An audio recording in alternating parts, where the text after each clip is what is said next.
All right, another week, another video with my guy JaVon. You guys showed a lot of love to the last video. If you haven't seen it yet, we did a quarterback rankings draft. We drafted quarterbacks over the next 3 years. Today, we're more focused on the 2025 NFL season as we each have come to the table with three breakout players for this year.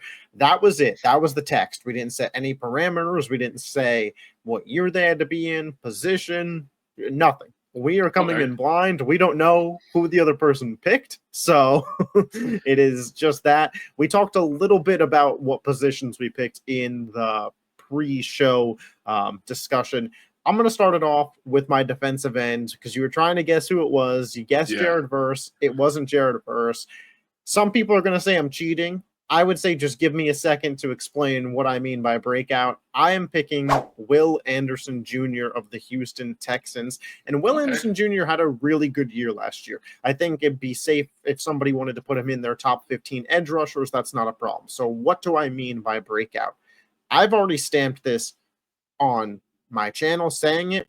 I've tweeted it. I've bet it. Will Anderson Jr. is my 2025 pick for Defensive Player of the Year in this upcoming season. Wow. I think after this year, we look at Will Anderson Jr. the way that we look at Myles Garrett, Micah Parsons, and TJ Watt as one of those big elite pass rushers in the NFL. That is what I mean when I say breakout. I think Will Anderson Jr. levels up. His rookie season, he won Defensive Rookie of the Year. He had 7 sacks. Last year, in 14 games, he had 11 sacks.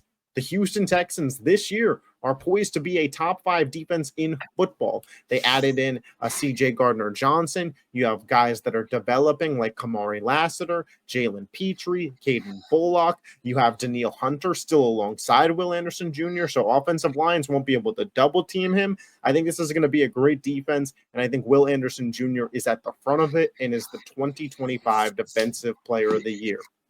That's a crazy take. But one thing that we probably should start doing, we should so I'm assuming you're going to have him as the best pass rusher this upcoming season, of course, because he's going to win Defensive Player of the Year. But I'm saying maybe going forward, we can be like, oh yeah, I expect this person to be a top 10 or a top 5, Yeah, I think that's a good barometer, especially for a video like this as to how people will view it. What do you think about the Will Anderson Jr. take? Are you high on him? Are you not very high on him? I mean, no, I'm very high on him, and he's been balling.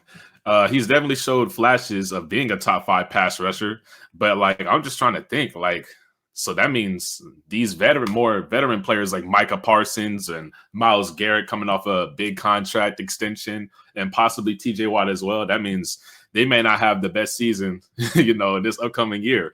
Listen, I think that they have solid years. I just think Will Anderson Jr. is going to be a 15-plus sack guy this season, and he is going to be the anchor alongside Derek Stingley on what I project to be a top 5 defense in football. And we all know that the edge rusher position always gets the love when available for Defensive Player of the Year. Pat Surtain getting it last year was kind of rare and an anomaly. And the real sign that I had of full belief in Will Anderson Jr. actually came in the playoffs and in their playoff loss to the Kansas City Chiefs. If you remember back to that game, everybody had the Chiefs winning that game. I think they were favored by over a touchdown. And going into the fourth quarter, it was a 1-point game. And it wasn't a 1-point game because CJ Stroud himself was particularly balling. It was 13-12. And Will Anderson Jr. was causing problems for Patrick Mahomes. Now, little did we know that eventually that offensive line and giving up a pass rush was going to be the death of the Chiefs. But at that moment, in that game, Will Anderson Jr. looked like the best player on either side of the ball's defense. I think he even looked better than Chris Jones. Yeah, I mean, that makes sense. And if there's one thing that I've kind of noticed the last couple of years is that when it comes to the sack totals at the end of the year, it's always one person that you did not expect that's always in there. Whether it's because a premier pass rusher gets injured or maybe they just have an underwhelming season. But no one expected Trey Hendrickson to have as many sacks as he did last year. So with that being said, it wouldn't surprise me if someone as talented as him wins Defensive Player of the Year this year either. Yeah, so that's my justification for breakout, going from a top 15 to a top 5 level player. Who is your first breakout player? So my first breakout player is gonna be Drake May. It's gonna be Drake May. I'm very big on Drake May. I don't know how or when I became such a big Drake May fan, but I just love the talent that they're surrounding him with, and I get it. It was a toss up between him and Caleb for me, but I'm gonna go with Drake May because I feel like Drake May still has to elevate his team significantly for them to make the playoffs, or opposed to Caleb. Like, dude, he's in like one of the best situations you could possibly be in for Yep. not only the second year QB, but like for any quarterback. Like anybody would love to have as many weapons as he has. So that's why I picked Drake May over Caleb Love. I mean Caleb Williams. but but yeah, I mean, I feel like he's gonna have I'm not gonna say he'll be a top, I'm gonna say he'll probably be a top 10 quarterback this season. That would not surprise me. And do you think that's in statistical production or at the end of Yes. the year rankings list as well? Oh no, statistical production. Because Okay. I mean, at the end of the day, like I get it. People can have a player like Jaden Daniels in the top 5, but I'm not gonna have Jaden Daniels in my top 5 just because he had one statistical season and he had a deep playoff run. I can't base that off of 1 year. I kind of need to see a couple more years. Like he's not like a Patrick Mahomes. People weren't even having Patrick Mahomes in the top 3 or top 5 like that after his first season as a starter. So how can I do that for Drake May, or how can I do that for Jaden Daniels, you know? That's fair. I think that Drake May has all the tools to be successful at the NFL level. His NFL comp coming out was Justin Herbert, and obviously we know that Justin Herbert is a pretty consensus top 10 quarterback at this point in time, and him and Drake May have the same amount of playoff wins. So, I mean, Drake May could just be one solid year away from being at that level. And Drake May, a little bit more mobile. I'm interested to see what he looks like with this Josh McDaniels offense. The Patriots, I don't know if Stephon Diggs anymore is a wide receiver 1, but I know that they have a Packers plethora of wide receiver 2s when it comes to Kyle Williams, Kendrick Bourne, Pop Douglas. Like they got names on names there. Henry. Don't they have Mac Hollins? Mac Hollins as well. They brought in Mac Hollins. Yeah. I thought Travion Henderson was great for Drake May on 2 levels. 1, because it should give a more secure, explosive, dynamic run game. But 2, Henderson was the best pass blocking running back in this draft. So going to get Drake May some time. They invested in the offensive line. The Patriots did a lot to ensure the success of Drake May this year. So I like the pick. Yeah.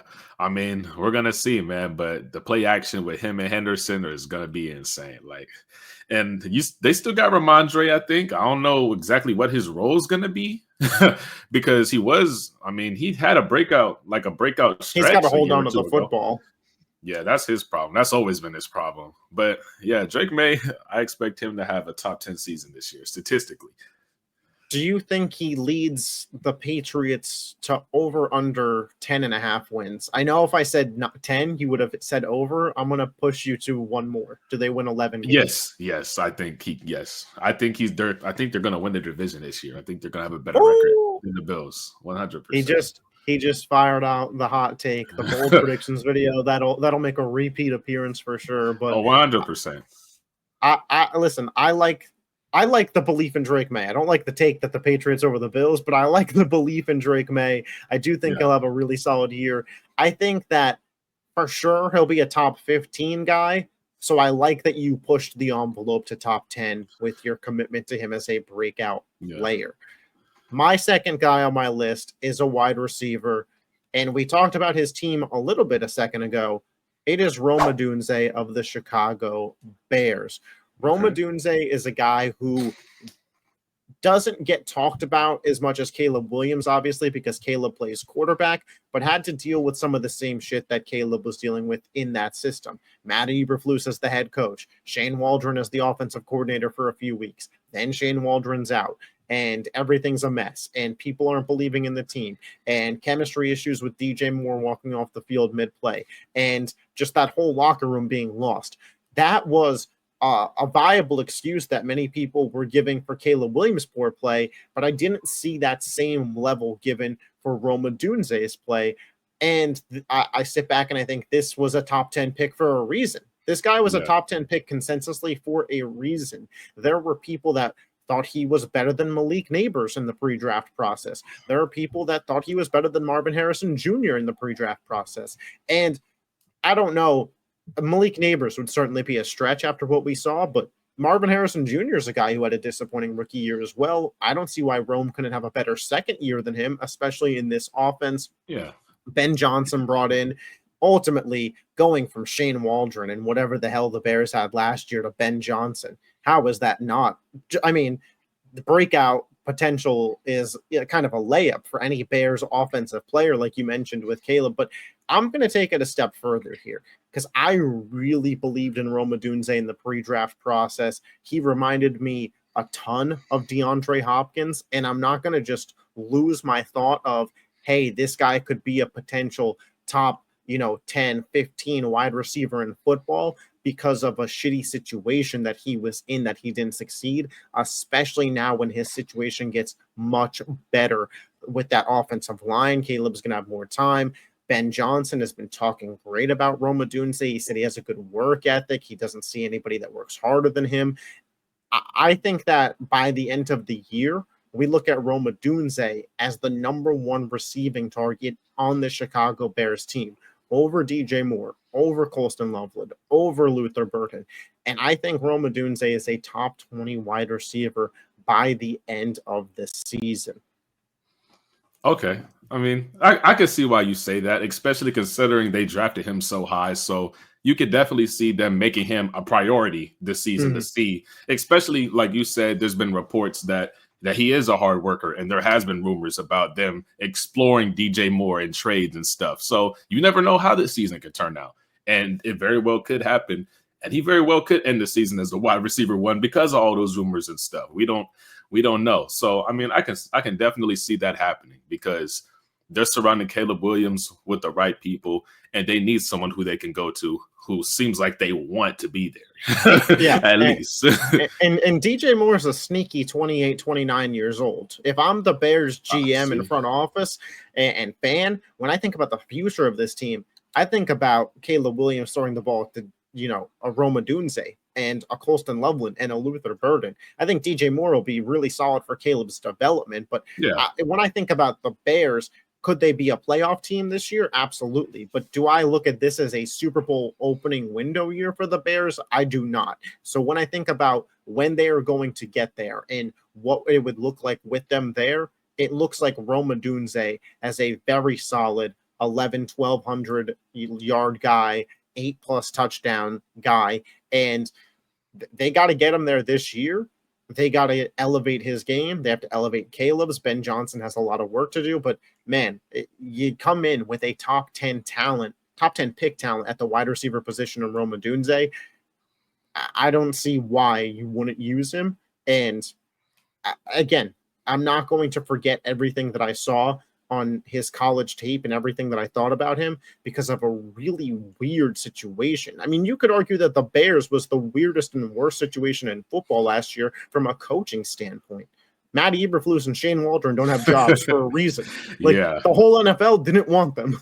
It's a weird start to Caleb's career, to say the least. But I mean, and another thing, who knows how well the Bears are going to play this season, just because there's so many other question marks with everyone else in that division too. I mean, the Packers. Well, I think it helps that they're in such a good division because they're probably going to have to throw the ball in the fourth quarter. Rome Odunze stats. 100%. But I'm saying, with what's going on in that division, is it possible that maybe he ends up working his way into top 12, top 10 for statistically? Who knows? Because let's say that they win 11 games because the division is just so out of whack that maybe the Lions or the other teams don't play like we expected them to play or whatever, and they win their division. Rome Odunze makes a Pro Bowl. Where does that put him at now? So I could definitely see him having a breakout year this year. Yeah, I went with 20 because when I started thinking about the 10 best receivers in football, there's just so many guys with such proven resumes that I think it would be really, really difficult for Rome Odunze to hop into that tier. But especially with an offense that does have a lot of weapons. It's not like Malik Neighbors where it's just him. Yeah. I mean, when I say top 10, I'm not talking about he's a top 10 receiver. I know what you meant, his numbers. Yeah. Because it happens. Even if it is an anomaly or even Jerry Jeudy was fourth in the NFL in receiving yards last year. So exactly. And I don't think anybody's listing their top 10 receivers, and Jerry Judy's coming off the list for them. Maybe not even top 20. So top Yeah. 20 receiver. But that's just what it is. Who's your second breakout player here? So my second breakout player is a player who I know pretty well because he played for my team, but he's on a new team now. And I think George Pickens has a chance to become a top 10 receiver this year. I think he does. I think, in my opinion, I already thought he was a top 10 wide receiver talent when he played for the Steelers. Now, he just never had the quarterback play to support it. Like, you can go down the list of names. I don't even want to do it because it's going to irritate me. But when you look at who was actually throwing him the ball, Russell Wilson was like the best quarterback of his career.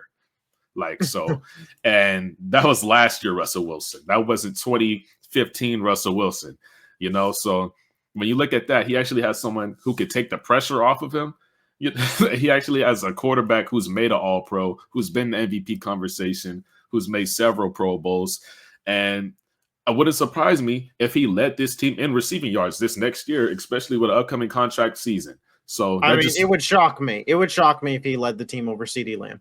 That would absolutely. So when you were first mentioning that Pickens could be top 10, top 15 in receiving yards, that I could buy into because the Cowboys don't have a run game. The offense is going to be pass heavy. And outside of Lamb, George Pickens is easily the next best weapon on this team. And I don't think there's much competition. I think that the offense is going to funnel through these two guys, similar to the way it did with Amari Cooper and CeeDee Lamb a couple of years ago.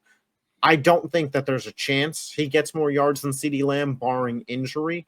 But I do think that, like you mentioned, Dak Prescott, for as much as people can make fun of him, and it's fun to make fun of Dak and that contract he has, he is far and away the best quarterback that George Pickens will ever play with in a contract year. A long shot. This is a guy who, obviously, when you talk about Pickens, elephant in the room, he's got some attitude, and he's made some questionable on the field decisions last year versus the Browns. Instead of going up for a Hail Mary, he's fighting Browns DBs in the crowd. But in a contract year, you kind of have to be on your best behavior. He's You're on a new team, and not being on your best behavior could quite literally cost you hundreds of millions of dollars. So yes, he's got to lock in. If he does what you said, and he has if he's 10th in the NFL in receiving yards, he has 1,100 yards, 8 touchdowns, whatever it may be. You're telling me that even if it's not Dallas, there's not a team that would pay him? I mean, this is in my opinion, this guy is the most underrated deep threat in the NFL. 2 years ago, he led the NFL in yards per reception. Just 2 years ago. And that was with Kenny Pickett and Mason Rudolph. So it would not surprise me at all if he being as good as a deep threat as I think he can be. It would not surprise me if he ended up leading this team in receiving yards over CeeDee Lamb, just because of the fact of his explosive ability. I know CeeDee Lamb is an All-Pro as well, but it wouldn't surprise me because I've seen firsthand what he could do. Do you think Pickens contributes to winning football for the Cowboys? Do you think that he could potentially be an X-Factor-esque player that gets them back into the playoffs? I mean, 100%, because now this team is still going to be one-dimensional, but now it's not like CeeDee Lamb dimensional. Everyone knew where the ball was going. He would get like freaking 15 of Dak Prescott's 30 targets, 35 targets. So I think the perfect example of that is the Texans game from last year. CeeDee Lamb was having a really solid game, and then the fourth quarter came along, and the Texans said, we're going to shadow him with Derek Stingley and give safety help, and nobody else on the Cowboys could beat the Texans defense. George Pickens is talented enough to capitalize off of defenses treating CeeDee Lamb that way, and I don't think it'll be a viable strategy. I think you will have to play them both straight up. Yeah, I mean, someone may get caught in a one-on-one. I don't know who you're going to one-on-one in that situation because you've seen the catches that George Pickens can make, and CeeDee Lamb is one of the best route runners in the NFL right now. So, I mean, have fun guarding that. Yeah, absolutely. I have another wide receiver here. Wide receiver, a popular position for the breakouts because there's just so many opportunities to go around. I'm going with a former first-round draft pick from last season's draft, Keon Coleman of the Buffalo Bills. Oh, that's a good pull. I have been hearing out of Bills camp and Bills fans say that Keon has looked impressive. Now, I take it with a grain of salt because everybody on every team is in the best shape of their life right now, apparently, and looks wonderful. However, when you look at the opportunity in Buffalo, it's hard to deny that Keon finds himself in one of the better situations. You look around at that receiving room, Khalil Shakur, probably, a solid slot guy, but never going to make that jump. Dalton Kincaid, how many years have we been waiting on it? The team invested draft capital in you. Amari Cooper's not there anymore. And you have an MVP quarterback in Josh Allen that likes to throw the ball. Every opportunity to break out and become that guy will be there for Keon Coleman. He has the size, he has the strength, he has the speed, he has the jumping ability. And we saw flashes of it last year. Second-year wide receiver breakouts are a popular thing. In second years, wide receivers usually level up their game. I think Keon Coleman does that this season. I believe that he enters top 30 wide receiver talks. I think we look at him very confidently as a guy who could be a number one in the NFL, thus entering the top 30. And he is that for Buffalo, and it kind of creates a new dynamic for them through the regular season and going into the playoffs. Says this is a guy we really have to respect. I mean, I agree with you, and in a sense, I kind of feel like the Bills season may depend on his growth, man. Like like you said, he has all the tools, but like, how many years do you want Josh Allen playing the hero ball he's been playing, man? Someone is gonna have to step up and say, I'm that guy for this team. And it has Keon Coleman, man. I think Coleman hits double-digit touchdowns this year. I think he is a massive red zone threat for them as well. I think that's where he really shines. I think we see him come down with some 50-50 Randy Moss-esque red zone plays, and we're like, oh my goodness, Keon Coleman just bodied that man. Yeah, and I feel like the season he had last year, in my opinion, was a little bit underwhelming, if I'm being honest. I thought his season would have went a little bit better than it did, but especially near the end of the season, I feel like he slowed down. But I mean, honestly, I feel like their season depends on Keon Coleman's growth. So this is a great pull. I'm not gonna lie. I absolutely feel that way. And another nugget I want to add is we don't know what the status of James Cook is. So this team may have to be a much more pass-heavy team in 2025. I like Ray Davis and I like Ty Johnson, but they're not James Cook. And like you said, how much do you want to really rely on Josh Allen to be your entire run game? They're going to want him to stand in the pocket, and they're going to want somebody to take those opportunities, and it's going to be Keon's for the taking. Like Shakir will have a solid season, but it'll be what it was last year. Keon Coleman's the guy that will level up if anybody does. I mean, James Cook has been going to Trent. He's been at training camp this week because he said he doesn't want to lose any money or something like that. So, I mean, which he doesn't have any yet because he's never got a contract. I expect him to play during the season, but who knows how that goes, man. Well, his house is up for sale and he's requested a trade, so we'll see. Every team that needed her back is like, I feel like they got their back, so I don't know where he would go and start. I can't really think of that many. Like, I don't want to dive too far down a running back rabbit hole here. I could see Washington, a team that has a quarterback on a rookie deal, and they're seemingly not wanting to pay Terry McLaurin. Yeah. So if they're going to have the money, they could give it to a running back, I suppose, for half the price of what Terry's asking for. There's certainly teams around the league. I think James Cook is a top 12 back, so there's certainly spots that he could absolutely go in and perform. But yeah, Keon Coleman, the opportunity with or without James Cook, I believe will be there. Who is your third and final breakout player? Another my final breakout player kind of reminds me of Keon Coleman in a few ways. And in his situation, it's kind of hectic because there's trade rumors going all around this team, and they just paid their quarterback. I'm going to go with Ricky Pearsall because I almost picked him. It was between him and Keon for me. And he's like the biggest question mark on the 49ers right now, to be honest. Like, nobody really knows I mean, he showed flashes last year, but his season wasn't even as good as Keon Coleman's that for real. And when you look at all these trade rumors, Terry McLaurin for freaking Brandon Ayuk. Brandon Ayuk has been in trade rumors, however, like 2-3 years now. Yeah. And when you look at him, he's like the one player on the outside that you can expect production from just based off of how high you drafted him. So I mean, he has to like just like Keon Coleman in a way. I know they have Christian McCaffrey, George Kittle, but I feel like the progression of Ricky Pearsall kind of can make or break this team, if I'm being honest with you. Especially, I mean, of course, if they get Terry McLaurin in, then that kind of changes a little bit. But I expect him to be, he has potential to be a top 15 receiver statistically by the end of this year. Well, I saw your TikTok on it, and Terry McLaurin for Brandon Ayuk is one of the more lopsided trades, 1-for-1 in recent memory, because Terry McLaurin is just a better player and healthier. So that's absolutely the true case there. But Ricky Pearsall, the reason I debated between him and Keon Coleman so much, because Ricky Pearsall would have been my honorable mention, was Deebo Samuel gone, Brandon Ayuk coming off of a torn ACL. This is a former first-round pick for this team. And the reason that I truly believe he got off to such a slow start last year was due to his, off season, where obviously not his own fault of his own catastrophic situation, but he was shot. And then he never really got fully immersed in the Kyle Shanahan offense.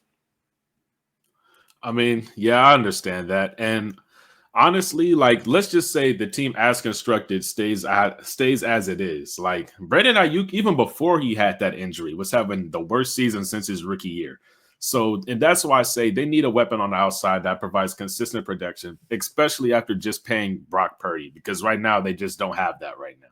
So, I mean, we're gonna see what production he has. All right, so a bit of technical difficulties while we're talking about Slick Rick. I don't know what that means for his breakout, but Ricky Pearsall, after a 2024 that had a lot happen, goes into 2025. No Deebo Samuel, a 49ers offense that likes to throw the ball. Brock Purdy now with a contract, so obviously he'll be looking to sling the rock, competing with JaVon Jennings to be the wide receiver 2, and for a former first-round talent in Ricky Pearsall, you hope that he could beat out JaVon Jennings. No shade at him. Could have been a Super Bowl MVP if things had gone other different ways 2 years ago. But that is our 6 breakout players for the 2025 season. To recap, Will Anderson Jr., Rome Odunze, and Keon Coleman for myself. And for JaVon, he's got Drake May over there. He's got Ricky Pearsall and George Pickens. Broke my heart to hear him say a Dallas Cowboy, but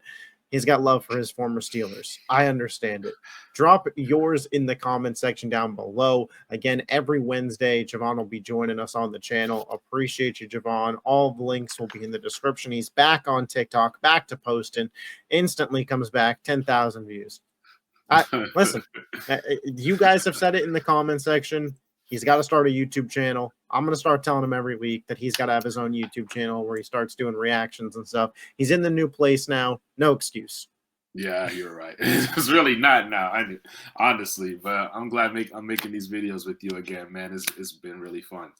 Yeah, for sure. Again, make sure you subscribe to the channel. Check out JaVon everywhere on socials. Once he gets a YouTube, that'll be linked below as well. Let us know what videos you want to see us do this off season. We're looking for content for June and July specifically. We kind of got August planned out. We're going to do, I believe, next week teams that we're buying and selling stock on potentially. But if we hear a better idea, we're certainly open to it. So we will catch you guys next time. Peace. Yes, sir.